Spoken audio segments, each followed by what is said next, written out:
वो खेलता था, वो खेलता है, वो खेलता रहेगा।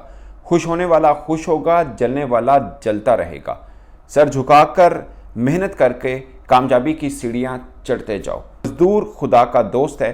और ये लाइनें लिखी हैं बाबर आजम के वालिद साहब आजम सिद्दीकी साहब ने, और उन्होंने साथ में तस्वीर पोस्ट की जिसमें बाबर आजम ने मैन ऑफ द मैच की ट्रॉफी पकड़ी हुई है छोटी सी, तो यह अवार्ड पकड़ा हुआ है।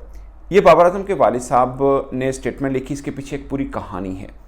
अब इसको आप आम क्रिकेट फैंस के साथ शायद जोड़ना गलत होगा, क्योंकि क्रिकेट फैंस हर तरह के हैं। अभी भी कोई ऐसे क्रिकेट फैंस होंगे जो बाबर आजम को पसंद नहीं करते, वो इस इनिंग के बाद भी पसंद नहीं करेंगे, और जो पसंद करते हैं उनके बैट पैच पे भी पसंद करते हैं। मतलब फैंस ऑफ फैंस हैं, उनमें कोई बात नहीं। और दूसरी बात ये, क्या ये इनिंग बहुत बड़ी इनिंग है, इसके ऊपर भी बात होगी, मगर सबसे खास बात कि बाबर आजम के वालिद साहब ये किन को पैगाम देना चाह रहे हैं। दोस्तों मुझे लगता है at the moment Babar Azam के जो सबसे नज़दीक हैं वो उनके वालिद साहब ही हैं, क्योंकि हर बात वो अपने वालिद साहब के साथ शेयर करते हैं। उनके दोस्त भी हैं, उनकी बड़ी अच्छी बॉन्डिंग है, वो अक्सर दोनों शेयर भी करते रहते हैं इन मामलों को लेकर। मगर बाबर आजम कभी भी रिएक्ट नहीं करते, मगर उनके वालिद साहब अक्सर इंस्टाग्राम के ऊपर स्टोरी डालते रहते हैं जो भी चीज़ें चल रही होती बाबर आजम के इर्द गिर्द उसमें। इससे पहले भी उन्होंने बाबर आजम के हवाले से एक स्टोरी डाली थी, जब बाबर आजम बैट पैच से गुजर रहे थे और साथ में एक्सरसाइज कर रहे थे। उन्होंने एक पिक्चर शेयर की कि आप मेहनत करो, मुड़ के नहीं देखोगे, आप आगे जाओगे, इस तरह की उन्होंने की। मगर ये जलने वाला जो बात है, क्या ये किसी क्रिकेटर से रिलेटेड है?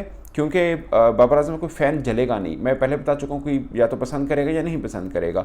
जलेगा तो वो जो कॉम्पिटिटर है वही जल सकता है, या जलेगा वो जो कि शायद उनके क्लोज रिलेटिव में होंगे, उनकी वो बात कर रहे हैं। तो ये एक चीज़ ख़ास है, क्योंकि बाबर आजम का 2-3 क्रिकेटर्स के साथ लेकर जो आम मीडिया में चलता रहा, मैं ये नहीं कह रहा कि उसमें हकीकत है, मीडिया में चलता रहा, उस बात को लेकर काफ़ी उछाला जाता रहा। मगर अब जब बाबर आजम के वालिद साहब लिख रहे हैं कि जो जलता है वो जलता रहेगा, वो एक्चुअल में किन्हें कह रही हैं?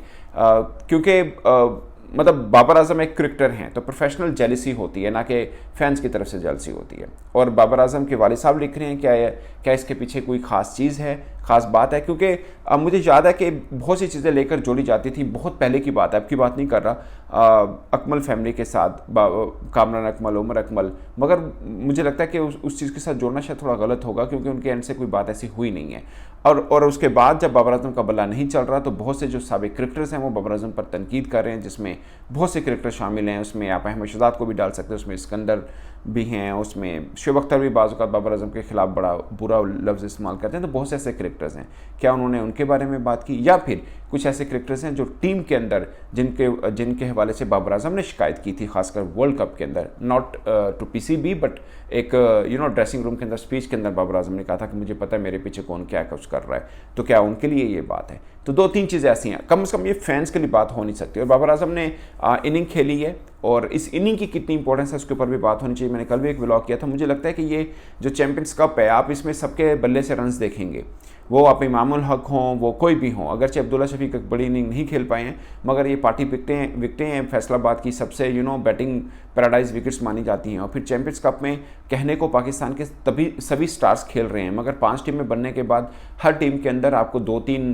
पोले बॉलर ज़रूर मिलेंगे। जैसे शहीन कल खेले, उनकी टीम के खिलाफ बाबर आजम ने 70+ रन किए, मगर अगर देखा जाए तो शहीन के खिलाफ सिर्फ वो एक बाउंड्री कर सके थे, बाद में शहीन ने ही उनको आउट किया। और इसके अलावा बाकी जो बॉलर्स हैं उस पाए के नहीं जो इंटरनेशनल में के माने जाते हों। तो ये भी एक चीज़ देखनी है कि इस चैंपियंस कप की परफॉर्मेंस, अगरचे मैं ये भी कहूँगा कि इसमें वो बल्लेबाज जो पहले अच्छा खेलते रहे हैं, अगर उनकी फॉर्म मिल जाती है, जैसे अब्दुल्ला शफीक हैं, जैसे शान मसूद हैं, जैसे बाबर आजम हैं, शायद उनके इंडिविजुअल तौर पर ठीक हो। मगर कुछ ऐसे खिलाड़ी भी हैं जो रन्स बनाएंगे या बना रहे हैं, और उनके ऊपर अगर मुस्तकबिल का फैसला किया जाए तो पाकिस्तान के लिए वो बुरा वक्त भी हो सकता है। अब आप कहेंगे कि 2 बातें मैं क्यों कर रहा हूँ एक ही टूर्नामेंट को लेके। मुझे लगता है कि बाबर आजम की फॉर्म बुरी है, इसमें अगर वो रन कर लेते हैं थोड़ा सा, तो उनको शायद सेल्फ कॉन्फिडेंस आएगा, जो कि उनके और पाकिस्तान टीम के लिए बेहतर होगा। आज भी मुझे याद है जब जावेद मेहदाद कोच हुआ करते थे, उनके बारे में ये कहा जाता, बल्कि उन्होंने कई बार मीडिया में आकर ये बात की थी कि जिस बल्लेबाज की फॉर्म बुरी हो तो मैं बॉलर्स को जानबूझ के कहता हूँ कि नेट के ऊपर उनको वहाँ पे बॉल डालें जहाँ पे वो अच्छा कंफर्टेबल खेलते हैं, ताकि उनका कॉन्फिडेंस लेवल थोड़ा बेहतर हो। इस पर्सपेक्टिव में देखा जाए तो बाबर आजम की ये इनिंग बाबर आजम के काम ज़रूर आ सकती है, मगर इस इनिंग को आप क्लास इनिंग कहें, इस इनिंग को ये कहें कि बड़ी कॉम्पिटिटिव एक उन्होंने रन्स किए, तो शायद ये गलत होगा। तो इस तरह के मुख्तलिफ पर्सपेक्टिव हैं। तो दोस्तों, बाबर आजम के वालिद साहब की इन बात पर आपकी क्या राय, अपनी राय कमेंट के सूत्र में ज़रूर आएगा। मेरी तरफ से इतना ही, इजाज़त दीजिए, अल्लाह हाफिज़।